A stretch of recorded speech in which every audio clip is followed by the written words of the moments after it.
This content is brought to you by I Trust Capital, which is a great platform that allows you to easily invest in crypto without worrying about taxes or fees. I Trust Capital allows you to invest in crypto through an individual retirement account or IRA. IRAs are tax sheltered accounts, which means all of your crypto is tax free and can even grow tax free over time. The process of signing up with I Trust Capital is very easy. They have a mobile app. They have 25 plus cryptocurrencies. They have full support, a dedicated team ready to help you. And it is free. And once again, 100% free to sign up with I Trust Capital. There are no hidden fees and there's no monthly subscription or membership.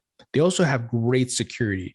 They utilize Coinbase custody for all their custodial services. So you don't have to worry. It is institutional grade crypto custody that they are using. This is a great platform. Once again, it is free to sign up. So visit the link in the description and go check it out. If you sign up with my link, you get a $100 funding bonus. So once again, check the link in the description. Welcome back to the Thinking Crypto podcast, your home for cryptocurrency news and interviews. With me today is Steve Adler, who's the mayor of Austin, Texas. Mayor Adler, great to have you on the show. Good to be with you. Thank you. Mayor, we were talking before the recording. Austin is one of my favorite cities. And then I saw you've been talking about crypto, blockchain, and Web3, and you want to make Austin a leader in that space and attracting businesses and so forth. So I'm really excited to speak to you about your plans and your initiatives. But before we get there, I'd love to get to know you better. Where are you from? Where did you grow up? I was born in Washington, D.C., in the city. That's where I, grew up.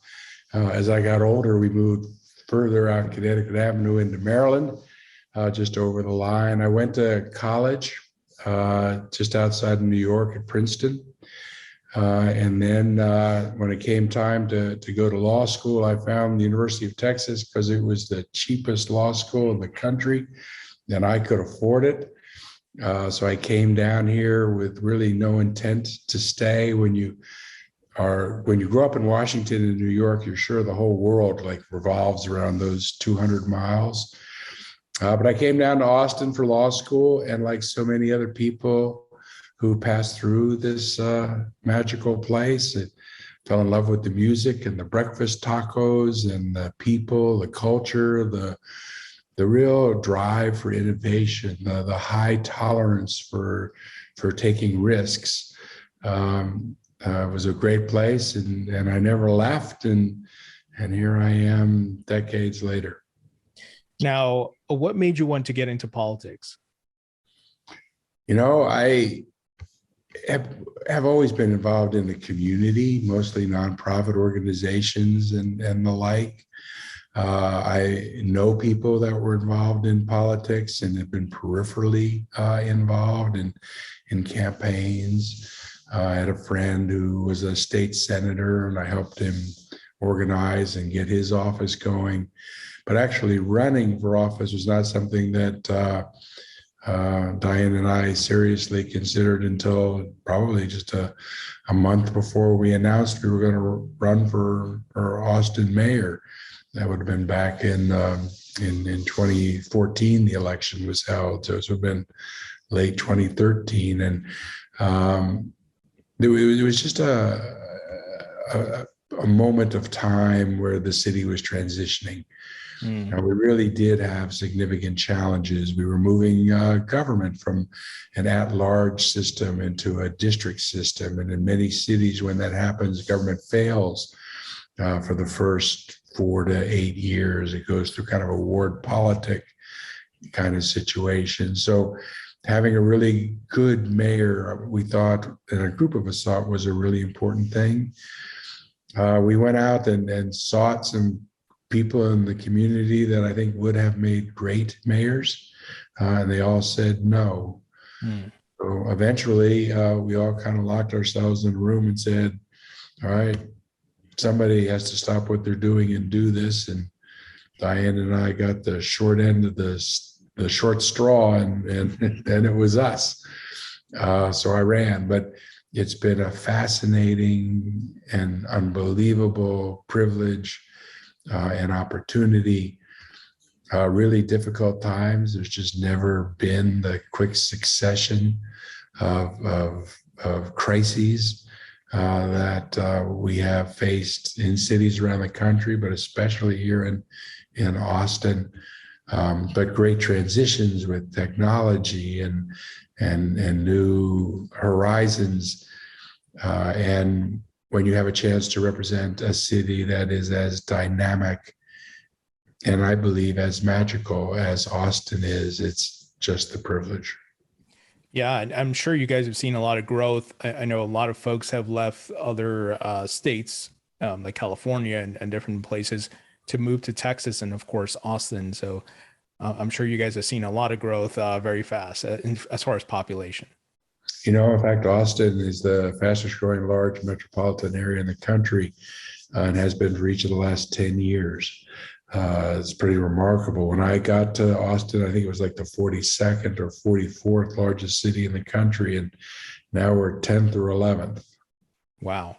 Now, I want to talk about crypto in Austin. I recently saw you gave a speech, I think it was right after South by Southwest, and you laid out some initiatives, talked about what you would like to do for crypto and Web3. Can you tell us about your vision and what are some of the initiatives you're looking to launch? Well, Austin obviously is a tech forward-leaning city. It's a city of early adopters. It's a city that really prides itself on taking ideas and making them real. We have such an incredible community of innovators and entrepreneurs. The talent base in this city is real high, real extensive. Importantly, as I talked about earlier, we're a city that has a really high tolerance for taking risks. And that's not true of most cities in the world. If you try something in most cities and it fails, you get punished. Mm-hmm. Here in Austin, we like to say we try to keep things weird. Which to me is that it's okay to think outside the box and try different things, even if they don't at first succeed. The real civic heroes here are the people that had to keep iterating and trying to find out. So, the whole Web3, the potential is so great. But there's obviously a lot of work to be done to start realizing that potential. Same can be said, as you look at blockchain and you look at cryptocurrencies, what are going to be the applications that are built on top of the protocols that really give intrinsic or inherent value to the technologies? Is exciting to think of what that could be. And quite frankly, I think that Austin will be, at the center of that, just because of who we are and who lives here. For sure. I've certainly seen a lot of tech companies go to Austin, and there's a lot of crypto activity happening in Austin as well as Texas as a state. One of the things I read that you're looking to do is to enable the ability for Austin residents to pay their bills with crypto. And that's something that you're kind of going through a fact-finding study right now. Can you tell us about that? And would it be like paying your taxes or your water bill or something like that? I don't think we've gotten anywhere near really defining specific applications. Mm-hmm. And there are a lot of questions that we need answered in a community that most people are still trying to understand what we're talking about. So I think it begins with that education issue, and it begins with teeing up the really hard questions that are put in issue whenever there's a conversation about crypto. Let's bring in the questions about regulation and deregulation. Let's bring in the questions about the advantages of decentralization. Let's bring in the questions about environmental concerns or benefits. Let's let's bring all those things forward and really teach people. And I think that's one of the functions of the city government and this community. So the potential exists, and I think, quite frankly, the potential is probably unlimited. But a lot of the potential hasn't been realized yet to really be able to set up the systems. Like I said earlier, I mean, we're at the application development phase. And I think that's where we are right now. Not so much presuming the final applications or even what those applications will be, but just trying to create an environment that helps foster that creation. We see that in organizations like we have in our city, like Capital Factory, and the work it's doing with some of the blockchain and cryptocurrency players to start creating multiple $10, $15, $100,000 challenges for people that would develop those applications. It's in organizations like Women on Web3 and Div Inc. that are looking at the opportunities to really create a diversified community that's involved in these questions, unlike things that have happened in the past as we've started new technologies. How do you change that if you're starting at the beginning of the process? I think that's Austin's play. There'll be other places that'll be going after the kind of the flashier announcements. And I think that's great. But from a culture and character standpoint, I want our city to focus on, let's take these ideas and make them real. For sure. Now, with this new technology and this new industry that is starting to boom, and it's very similar to what happened with the dot-com boom, there's a lot of companies, a lot of businesses, a lot of jobs being created. So I'm curious, are there incentives that you're offering to crypto companies that they can come to Austin and maybe to get some perks or benefits that they wouldn't get in certain other states? I think that the biggest incentive that we can provide as a city is to make sure that the quality of life is such that people want to live here. In my 8 years as mayor, I'm not sure that across all industries we've ever granted more than one or two incentives, special to a particular business wanting to come here. And the focus when we do that is usually on things that like creating middle skilled jobs in our city. We have lots of jobs that pay $150K and more, which is great.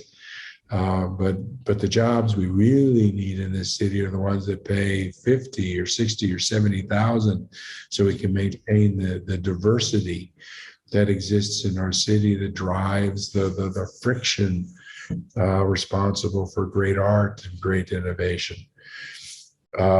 I think that there are companies that are moving here primarily because the people that they want to have work for them want to live in Austin, Texas.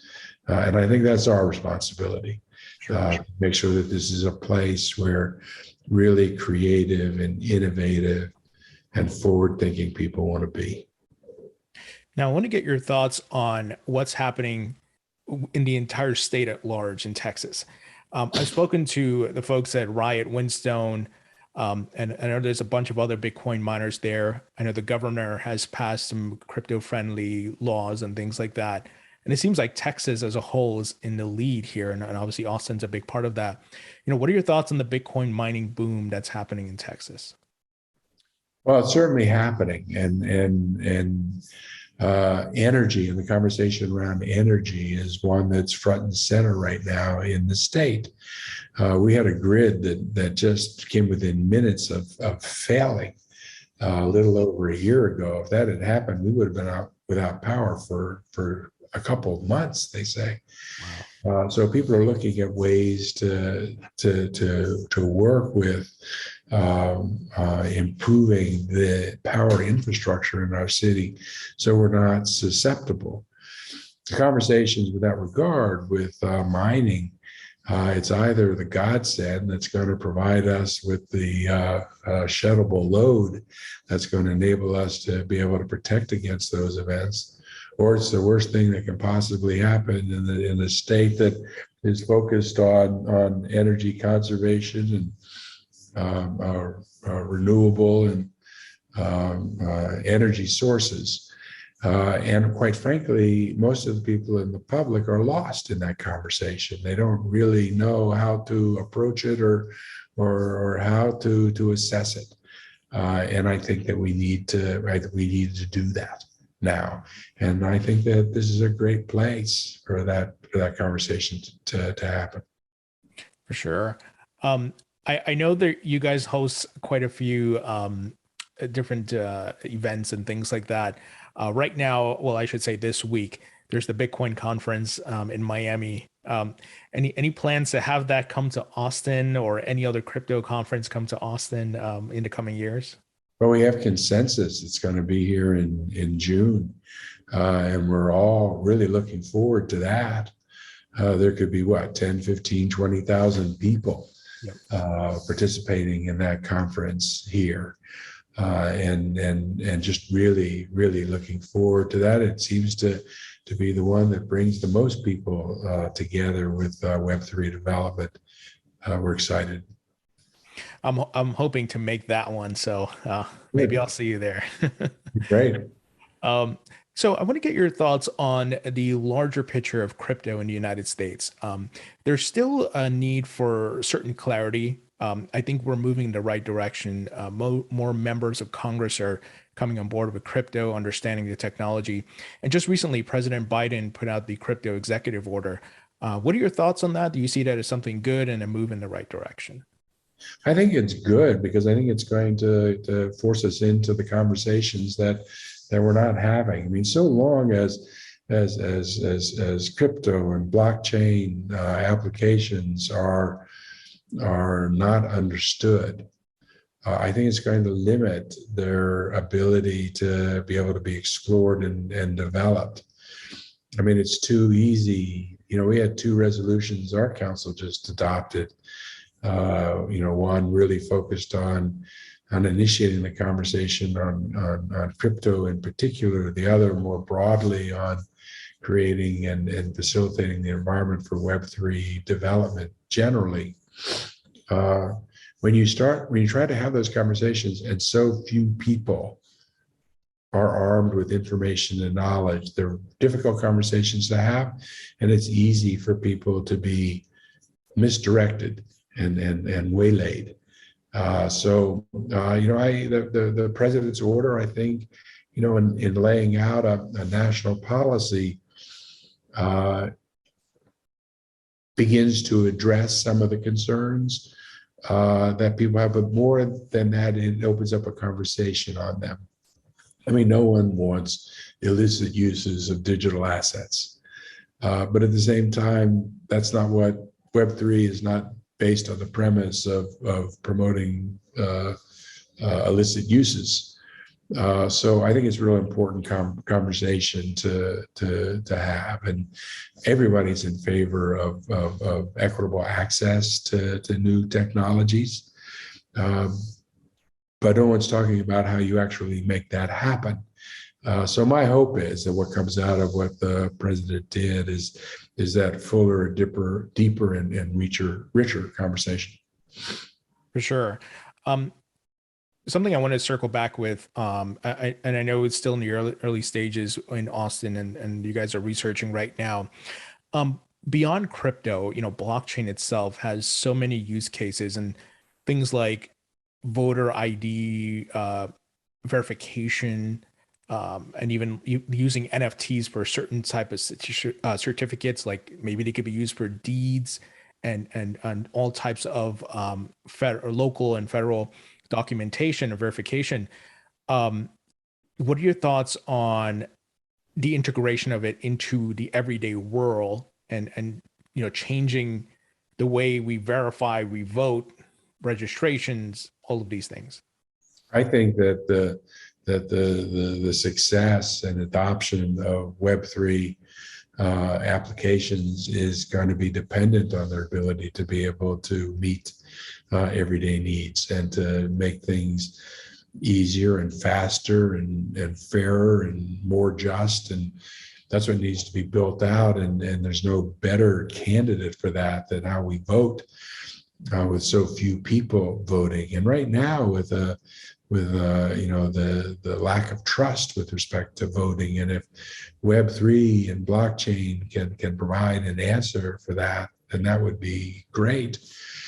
There are a lot of conversations now in a lot of cities that are contemplating getting involved with Web3 and blockchain. This is not new to Austin.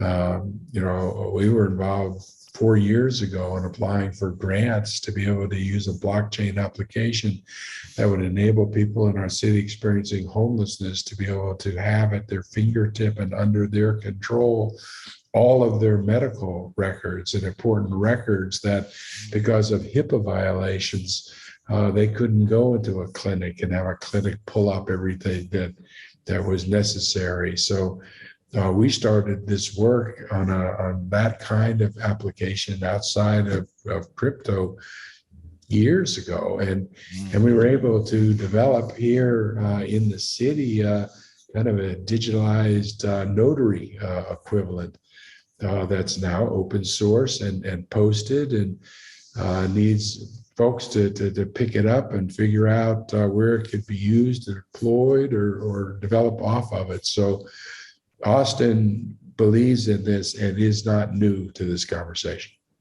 Wow, that's such a great idea, and could save and help a lot of people if they're able to have their medical records at the tip of their fingers, and it's verifiable no matter where they go within the country. I want to get your thoughts on the digital dollar. Certainly, the United States, along with other central banks around the world, are tokenizing fiat currencies on the blockchain. We're headed to that digital world and more to a more cashless society. That's already started. What are your thoughts on a digital dollar and how that would have an impact on the economy and the way we transact and things like that? At a high level, I think it's really exciting because I think it's obviously meeting a lot of needs that people have. I have the same concerns that are being expressed with respect to how that works and how do you protect people that I don't have the answers for yet. But I think that it's a really important conversation to have. And a lot of these things are just being developed now. And I don't think we should be scared of technologies. And I don't think that when everybody had their new phones and there weren't sufficient applications around, we didn't throw away the phones. I mean, we worked harder to come up with ever more better apps. And I think we're kind of in the same place now with Web3. So outside of crypto, I want to ask you a question here. Are there other initiatives that you would like to share that you have planned for Austin this year? Outside of Web3 and blockchain? Yeah, if there's anything else you wanted to highlight. Well, this is a kind of a progressive city in a pretty conservative state. And sometimes when we're addressing issues, the conversation gets lost in national and state political rhetoric. And it's hard to really talk about what's really happening because it falls prey to stronger national agenda on both sides of the political spectrum.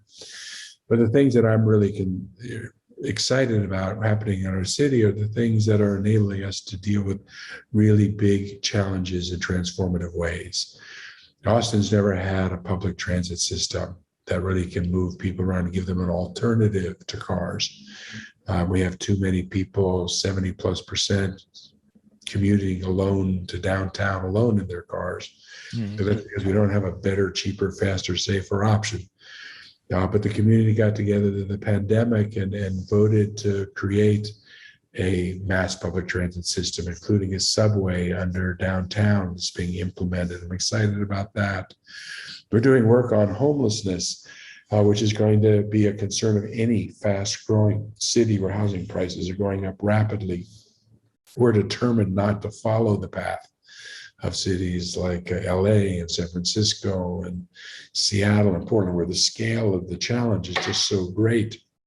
But that's required us to make the challenge visible so that people would recognize it and work on it. That's been disruptive and disconcerting, but we've raised now 80% plus of the dollars to actually build out the homelessness response system. And I think in another 3 years, we will have put that challenge in our rearview mirror, the biggest city our size to be able to do that. I'm excited at the work we're doing on public safety reform, which is not about defunding police, although it often gets just reduced to that. I don't believe in defunding police. Police are an important component of public safety, and there are other important components too. But in a city where so many things are going so well, as in Austin, where things are not going well often stand out in pretty stark relief, and the equities involved in public safety stand out here, and we're dealing with those. There are so many things in Austin we're doing right now where we are tackling and not shying away from our biggest, toughest, hairiest, thorniest challenges, and it makes you proud to live here. Oh, that's awesome. And those are certainly great initiatives. I have some wrap-up questions here for you. And I guess I should have asked you this earlier, but do you hold any cryptocurrencies or NFTs or anything like that? I don't at this point. And I'm purposely not doing that because I don't want people thinking that my push for the city to get more involved has anything to do with my personal holdings. I've been in this office long enough to know that if I allow that meme to get created, I can't put it to bed. So people know that my views here, my work is just in the best interest of the city. For sure. Okay, final set of questions here. This is rapid fire. Favorite food? Breakfast tacos. Favorite musician or band? Nat King Cole, only because it takes me back to an incredible place with my father. Favorite movie? Gosh, I love movies, and my favorite movie is usually the last one that I saw. Beyond that,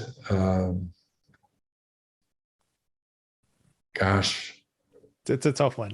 I wouldn't even want to try. Favorite book? I long for the day when I get to go back and read books. The only books I've been able to read here recently have all done with city policy and the like, which are fascinating books, but nothing I'd recommend. And when you're not doing your mayoral duties, what are you doing for a hobby or a pastime? I have a sailboat here on Lake Travis, and I don't get to use that the way that I used to. But in terms of being able to go to a place where you can, be with yourself and with your friends and just move with the wind, has always been a really comforting place for me. Mayor Adler, pleasure chatting with you. Thank you so much for joining me today. Thanks for the opportunity to be with you.